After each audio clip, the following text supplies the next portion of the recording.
Hi friends, welcome back to Sai Surya cooking channel. నేనైతే millet dosa చూపిస్తానండి. అదే గ్రెయిన్స్ తోటి నార్మల్గా ఇది నార్మల్ పీపుల్, తర్వాత డయాబెటీస్ పేషెంట్స్ కూడా తింటే బాగుంటుంది కదండి, హెల్తీగా కూడా ఉంటుంది. సో నేను ఇగో కొద్దిగా చోళ్ళు, అదే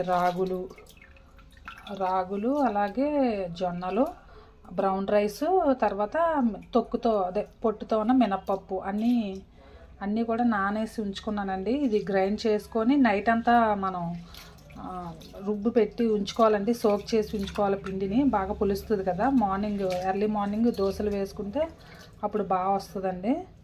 చూసారా, ఇలా నీట్గా కడుక్కొని నానబెట్టుకోండి. నేనైతే ఒక 1 టైం కడిగి ఇలా ఉంచానండి. సో ఇవన్నీ కూడా ఈ కప్పుతో వేసుకున్నాను నేను. 1 కప్పు జొన్నలు, 1 కప్పు ఏమో మినప్పప్పు, అలాగే 1 కప్పు రాగులు, చోళ్ళు అంటారు కదా అవి, 1 కప్పు ఏమో బ్రౌన్ రైస్, 1.5 కప్పు రైస్ వేసుకోండి, బ్రౌన్ రైస్ కాబట్టి. ఓకేనండి, ఇది నానాక మనం గ్రైండ్ చేసుకొని పక్కన పెట్టుకుందాం. మార్నింగ్ వేసుకుంటే అప్పుడు దోశలు బాగా వస్తాయి. అలాగే కొద్దిగా 2 మెంతులు కూడా వేసుకున్నానండి. చూసారా, రాగులు కూడా ఉన్నాయి కదా, అన్నీ కూడా. ఒక్కొక్కసారి నేను కొర్రలు కూడా వేసి చేస్తానండి. కొర్రలు కూడా బాగా హీట్ కదా, సో అది తిన్నప్పుడు చాలా నేను వెయిట్ లాస్ అయిపోయేదాన్ని చేస్తే, అందుకని ఈసారి కొర్రలు మిక్స్ చేయలేదు.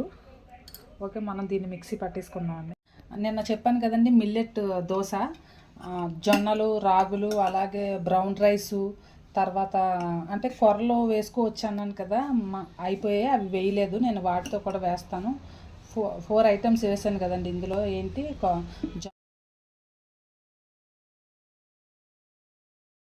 నేను జొన్నలోను, తర్వాత రాగులు ఒకటి, తర్వాత బ్రౌన్ రైస్, తర్వాత తొక్కు మినప్పప్పు వేసాను కదండి, అదే పొట్టుది.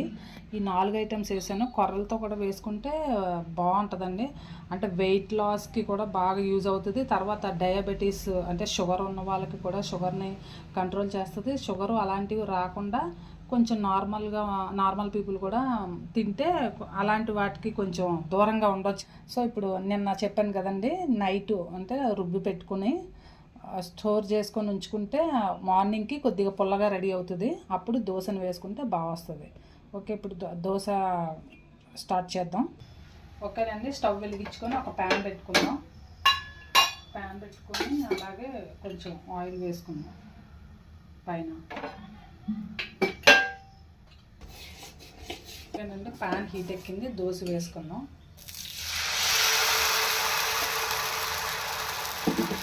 నైట్ అంతా కాకపోయినా అప్పటికలా ఒక 5-6 అవర్స్ అయినా రుబ్బినాక వేసుకుంటే బాగానే ఉంటుందండి. దోశ రెడీ అయ్యేలోగా దీంట్లోకి బొంబాయి చట్నీ చేసుకుందాం అండి. ఓకేనండి, బొంబాయి చట్నీకి శనగపిండి, తర్వాత నిలువుగా కట్ చేసి పెట్టుకుంది ఒక 2 ఆనియన్స్, అలాగే ఒక 4 పచ్చిమిర్చి, కొద్దిగా అల్లం, తర్వాత కొద్దిగా ఒక 5 వెల్లుల్లి రెబ్బలు, ఎండుమిర్చి, కరివేపాకు, టమాటా ఉంటే వేసుకొని, లేతలేదు అంటే నాకు పచ్చిగా ఉన్నాయి, సో నేను ఒక టమాటా కూడా కట్ చేసుకున్నాను. ఓకేనండి, స్టవ్ వెలిగించుకొని చట్నీ వేసుకుందాం. ఒక కడాయి పెట్టుకొని ఆయిల్ కూడా ఒక 2 టేబుల్ స్పూన్స్ ఆయిల్ వేసుకోండి.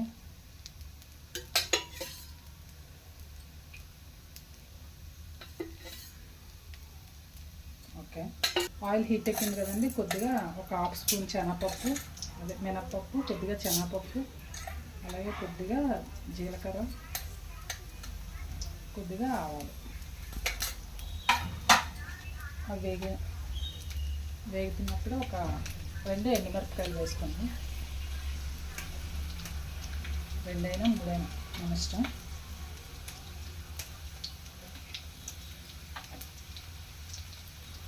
మిర్చి కూడా వేగుతున్నాయి కదా, ఇప్పుడు మనం ముందుగా కట్ చేసి పెట్టుకున్న ఆనియన్స్, అలాగే అల్లం, పచ్చిమిర్చి 3 కూడా వేసుకుంటాం. దోశ రెడీ అవుతుందండి. ఇది మిల్లెట్స్ కాబట్టి, అంటే రాగులు ఎక్కువ మిక్స్ అయ్యాయి కదా, సో అందుకే ఆ కలర్ వచ్చింది. రాగులు, జొన్నలు కూడా వైట్ జొన్నలండి. ఇంకా దోశ వేసుకునేలాగా చట్నీ కూడా ఆనియన్స్ వేగుతున్నాయి కదా, ఇప్పుడు మనం మళ్ళీ నెక్స్ట్ ఇంకో దోశ వేసుకున్నాం.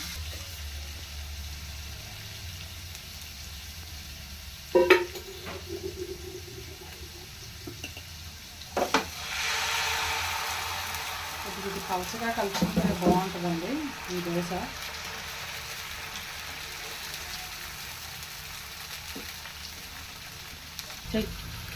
నెక్స్ట్ వెల్లుల్లిపాయలు వేసుకున్నామండి. ముందుగా చిటకొట్టుని పెట్టుకోండి. ఒక 4-5 పలుకులు వెల్లుల్లిపాయలు.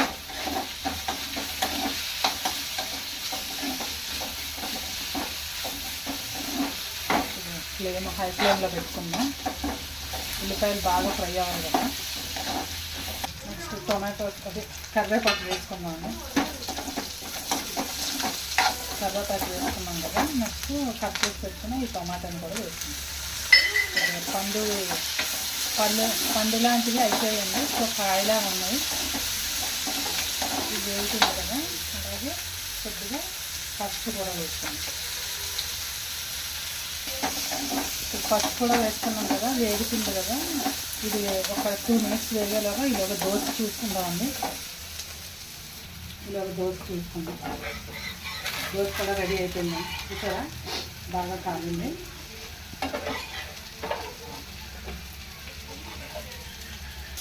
వేగుతుంది కదండి, బాగా వేగింది కదా. ఇప్పుడు ఇందాక చూపించిన శనగపిండిని మనం ఇట్లా కలిపిస్తాము.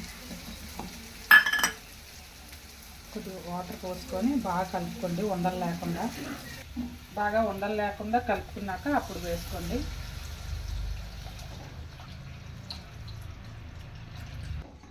బాగా అంటే పలచగా కావాలనుకున్న వాళ్ళు దోశకి ఇడ్లీకి పలచగా ఉంటే బాగుంటుందండి కొద్దిగా.